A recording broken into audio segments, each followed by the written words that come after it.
하나님의 말씀 신약 성경 베드로전서 5장 2절 3절입니다. 오늘 저녁에 하나님께서 저와 여러분에게 주시는 말씀은 베드로전서 5장 2절 3절 말씀입니다. 제가 가지고 있는 성경은 신약 381페이지 전후에 있습니다. 신약 381페이지 전후에 있습니다. 다 찾으셨으면 제가 봉독하겠습니다. 너희 중에 있는 하나님의 양무리를 치되 부득이함으로 하지 말고 오직 하나님의 뜻을 쫓아 자원함으로 하며 더러운 일을 위하여 하지 말고 오직 즐거운 뜻으로 하며 맡기운 자들에게 주장하는 자세를 하지 말고 오직 양무리의 본이 되라. 오늘은 너무나도 참 감사하고 기쁜 날입니다. 우리 하주영 선생님께서 교육 전도사로 직분을 받는 날이기에 우리 살아계신 하나님께 감사를 드리고요, 또 우리 하주영 성도님을 교육 전도사로 청빙을 하는 우리 수산교회 모든 성도님들께도 감사를 드립니다. 특별히 오늘 이 베드로전서 5장 2절과 3절의 말씀을 통해서 오늘 저녁에 직분자로서 저와 여러분들이 붙들어야 할 진리의 원칙과 그 태도를 한번 깊이 살펴봄으로써 이제 직분자로 출발하시는 우리 하주영 선생님도 그렇고요, 우리 모두도 각자의 자리에서 크든지 작든지 주님의 일을 하는 하나님의 종들로서 그리스도의 직분을 받은 자들로서 새롭게 한번 이 예배를 통해서 다시 한번 결단하고 각오하는 그러한 시간이 되었으면 좋겠습니다. 이 말씀을 통해서 새롭게 하나님 앞에 주의 종으로서의 삶을 살아가는 우리 모두가 되어야 합니다. 첫 번째로 2절에 보시면 너희 중에 있는 하나님의 양무리를 치되 부득이함으로 하지 말고 라고 하셨죠. 사도 베드로는 하나님의 양무리를 치되 하나님의 양떼들을 우리가 섬기되 부득이함으로 하지 말라고 우리에게 권면을 하시는 겁니다. 여러분, 여기서 부득이함이라고 하는 것은 무엇을 말하는 것입니까? 그것은 바로 어떤 의무감에 끌려서 마지 못해서 죽지 못해서 하거나 아니면 타인의 시선을 의식해서 하는 것을 가리켜서 부득이함이라 그렇게 말합니다. 주님의 일은, 주님께서 우리에게 맡기신 이 사명이라고 하는 것은 마지 못해서 우리가 하는 일이 되어서는 안 된다는 겁니다. 베드로는 하나님의 뜻을 쫓아 자원함으로 하라고 저와 여러분에게 지금 증거하고 있습니다. 특별히 여기서 자원함이라고 하는 것은 한마디로 말하면 하나님의 사랑으로 하라는 겁니다.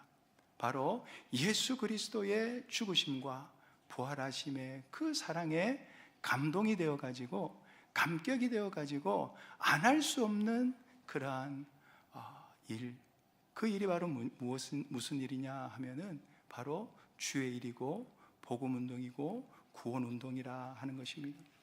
이것은 하나님께서 기뻐하시는 뜻이 무엇인지를 우리가 현실 가운데서 구별을 해야 되고요, 그 뜻을 내 안에서 기꺼이 받아들여서 내 삶을 하나님 앞에 온전히 드리는 것을 말한다는 겁니다. 여러분, 직분자들이 사랑하는 주님을 위해 드리는 시간과 이러한 헌신이 단지 피할 수 없는 어떤 의무감에서 만약에 비롯된다면 얼마나 안타까운 일이 되겠습니까? 진정한 섬김이라고 하는 것은 하나님의 사랑의 감격에서 예수 그리스도의 사활 대속 공로의 은혜에 내가 감동이 되어서 필연적으로 하는 주님의 일이 되어야 되겠다. 내 속에서 나오는, 우러러 나오는, 내 속에서 자발적으로 나오는 그러한 직분자의 일, 바로 섬김의 일, 바로 헌신의 일이 이루어져야 될 것을 주님이 우리에게 말씀하십니다. 그래서 먼저는 자원함으로 주님의 사랑에 충만해서 주님이 나에게 맡겨주신 이 사역을 온전히 감당하는 저와 여러분이 되어야 됩니다. 두 번째는 2절의 하반절인데, 더러운 일을 위하여 하지 말고 오직 즐거운 뜻으로 하며 그랬습니다. 직분자들이 더러운 일을 위하여 섬기지 말라고 사도 베드로는 단호하게 말씀을 한다는 겁니다. 여기에 더러운 일이라고 하는 것은 바로 어떤 주님의 일을 함에 있어서 물질적인 탐욕이나 아니면 어떤 개인적인 명예나 어떤 개인적인 그러한 교권이나 권력을 추구하는 세상적인 동기를 가리켜서 더러운 일이라 그렇게 말씀합니다. 우리들이 흔히 생각하는 돈을 위한 동기뿐만 아니라 사람들의 인정이나 내가 직분자니까 다른 사람들이 나를 인정해 주겠지, 그런 인정을 받기 위한 일이 되면 내가 이 일을 함으로 인해 가지고 다른 사람들이 나를 알아주겠지라고 하는 그런 생각을 가지고 우리가 주의 일을 하면 그거는 더러운 일을 쫓는 일이라. 그렇기 때문에 사람들의 인정이나 사람들의 어떤 칭찬이나 심지어는 교회 안에서의 어떤 자리나 어떤 자기의 영향력을 추구하는 것까지도 여기에 더러운 일이라고 말씀을 하고 있다는 겁니다. 하나님의 양떼를 섬기는 직분을 마치 자신의 탐욕을 채우는 도구나 발판으로 삼는다면 그것은 가장 비극적인 그러한 타락일 것입니다.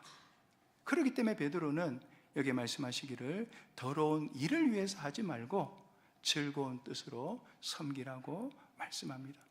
여기서 즐거운 뜻이라고 하는 것은 앞에서 제가 첫 번째 말씀드린 그 말씀처럼 자원함으로 주님의 사랑에 감격하여 주님이 날 위해서 죽으시고 날 위해서 부활하신, 그래서 나에게 주신 영원한 이 영생의 생명의 구원을 나에게 주신 것을 생각하며 하나님 앞에 너무나도 감사해서 내가 어떻게 하면 주님이 나에게 베풀어 주신 이 은혜를 조금이라도 갚을 수 있겠는가 라고 생각을 해보니까 우리 주님이 가장 기뻐하시는 일이 복음운동, 사람을 구원하는 일을 우리 주님이 가장 기뻐하시는 겁니다.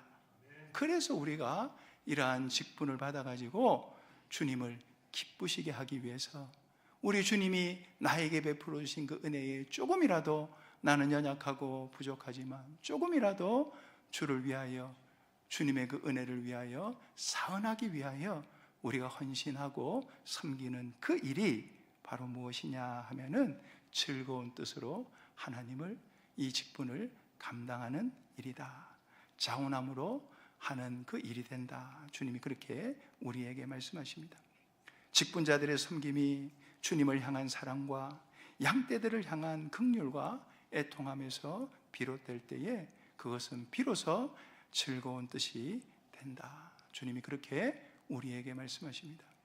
이것은 우리 목회자뿐만 아니라 이 교회를 섬기는 모든 직분자들도 동일합니다. 우리가 어떠한 더러운 일을 위해서 하는 그러한 직분이 아니라 주님의 사랑으로, 주님의 은혜를 통해서 하는 일이 되어야 된다. 마지막 세 번째는 3절의 말씀입니다. 맡기운 자들에게 주장하는 자세를 하지 말고 오직 양무리의 본이 되라 그랬습니다. 베드로는 직분자들이 주장하는 자세를 취하지 말고 양무리의 본이 되라고 우리에게 분명히 말씀을 해주셨다는 겁니다. 여기서 주장하는 자세라고 하는 것은 마치 양무리를 자신의 소유인 것처럼 마음대로 성도들을 지배하거나 통제하려는 그러한 자세와 그러한 태도를 말씀하는 겁니다. 하나님의 양떼는 오직 주님의 것이고요, 우리 직분을 맡은 분들도 주님의 것이지만은 주님께서 우리에게 직분을 주시면서 이 양떼들을 주님을 대신해서 돌보라고 우리에게 주신 청지기의 직을 우리는 다 가지고 있다는 겁니다. 그런데 이러한 청지기의 직분을 가지고 마치 자기가 주님의 자리에 앉아가지고, 예를 들어 우리 수산교회는 그런 분이 안 계시지만 말입니다. 예를 들어 말입니다, 교회 안에서 권력을 휘두르거나 자신의 영향력을 과시하거나 아니면 성도들을 억압하는 것은 직분자의 본분에서 완전히 벗어나는 그런 행위라는 거예요. 오히려 직분자에게 요구되는 것은 뭐냐? 무엇이라고 그랬습니까? 본이 되는 삶이라는 겁니다. 예수님께서 친히 제자들의 발을 씻기시면서 섬김의 본을 보여주셨듯이, 또한 사도 바울이 고린도 교회를 향해서 내가 그리스도를 본받는 자가 된 것 같이 너희는 나를 본받는 자가 되라. 이 말은 사도 바울이 자기를 높이는 게 아니고요, 자기가 정말 주님의 사랑에 감격되어 가지고 다메섹 도상에서 부활하신 그 주님을 만나고 난 이후에 자기의 인생이 바뀌고 자기의 삶이 바뀌고 자기의 모든 가치관이 바뀌어 주님이 자기의 전부인 것을 깨닫고 난 이후에 그가 한 가지 소원은 오직 주님을 닮는 것, 주님을 따라가는 것, 오직 그리스도를 따라가는 이러한 직분자의 삶을 사는 것이 자기의 본분임을 깨달아 그러한 삶을 살았고요, 그런 주님을 향한 그 삶을 살아가는 그 행위를 고린도 교회 성도들에게 본받아라고, 자신의 인간적인 것을 본받으라는 말이 아니라 주님을 향한 참된 직분을 가진 자의 삶을 살고 있는 그러한 행위를 본받으라고 당당히 외쳤다는 것입니다. 이처럼 우리 직분자들은 우리의 언행 심사를, 우리의 말이나 우리의 행동이나 우리의 마음의 중심이나 우리의 생각의 모든 면에서 우리 성도들에게 모범이 되어야 되겠습니다.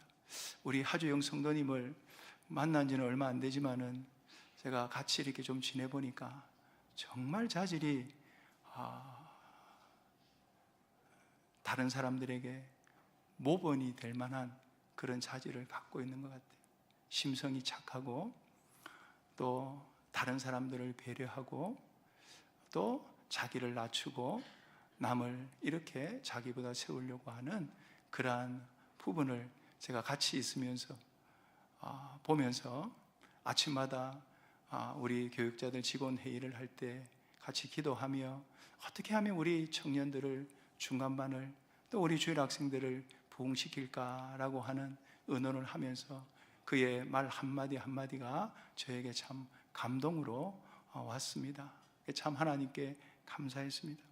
이처럼 이 처음에 이 초심의 이 마음을 우리 하주영 선생님도 버리지 말고, 저도 우리 하주영 선생님에게 저도 존칭을 씁니다.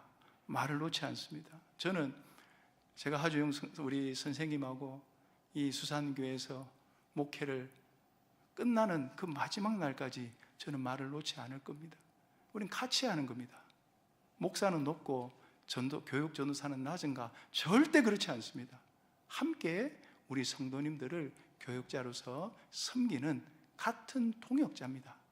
그러나 하나님이 저를 조금 일찍 선배 교육자로 부르셨고 우리 하주영 선생님은 또 때가 되어서 저를 이어가지고 이렇게 뒤에 부르셨으니까 선배와 후배의 차이지 다른 직분의 차이는 없다는 겁니다.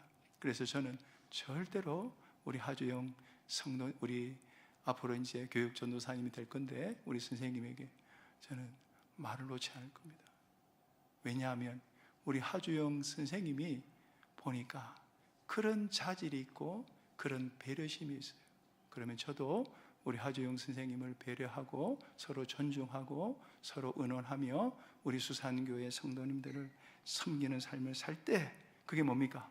솔선수범하는 겁니다. 모범이 되는 겁니다.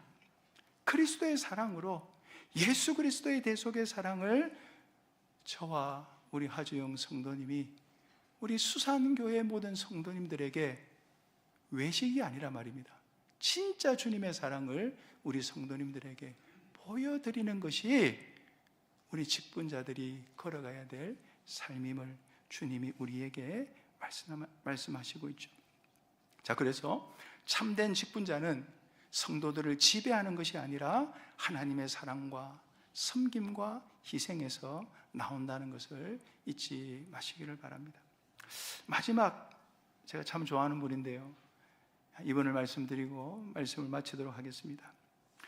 16세기의 위대한 종교개혁자인 존 칼빈이라는 사람이 귀한 목회자가 있었습니다.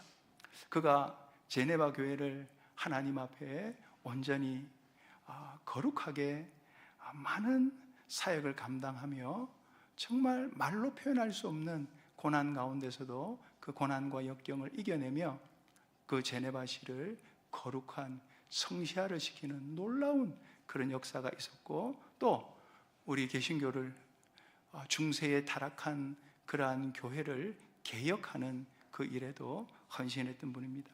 그런 당시 제네바시의 행정과 시민들의 생활 전반에 거룩한 그러한 영향을 미쳤음에도 불구하고 스스로를 항상 무엇이라 불렀는고 하면은, 칼빈은 자기를 가리켜 작은 목사라.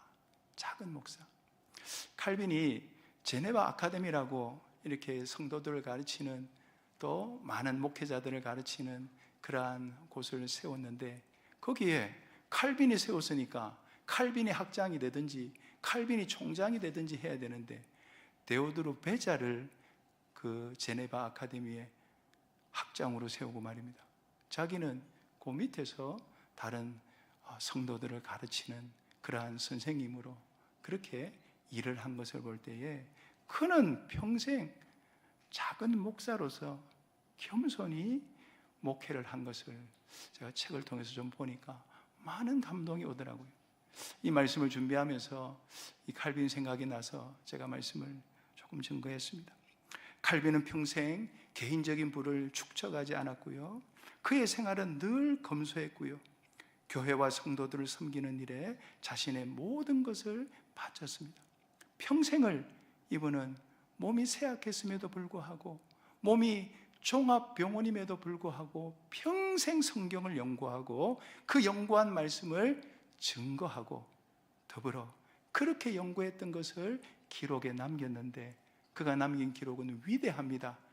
여러분이 잘 아시는 기독교 강요나 칼빈의 성경 주석이나, 또 초신자들과 또 어린 신자들을 위해서 만들었던 제네바 신조 같은 것은 너무나도 감동적이고 우리에게 지금까지도 많은 진리의 영향력을 끼치는 것을 볼 수 있다는 겁니다.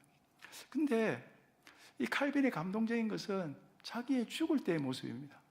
평생 그렇게 검소하게 겸손하게 자기를 낮추며 살았는데, 마지막 죽기 얼마 전에 유언을 하기를, 뭐라고 유언하는 거 아니까, 자기의 제자들에게 유언을 하기를, 나의 죽음을 알리지 말아라.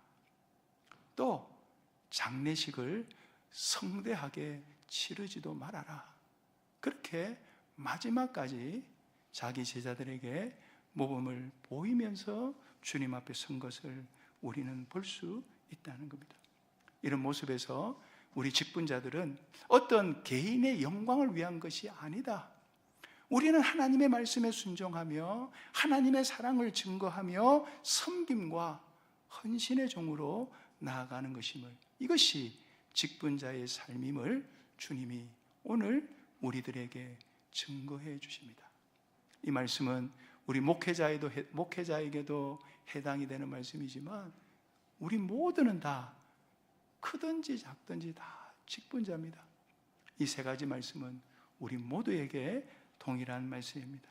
이 말씀으로 저와 여러분이 참된 직분자로 세워지고, 특별히 우리 하주영 성도님이 이제 교육 전도사로서 직분자로서 새롭게 이 세 가지 말씀을 잊어버리지 말고, 이 세 가지 말씀으로 다시 한번 각오하고 겸손히 주님의 일을 하는 귀한 종이 되기를 바랍니다.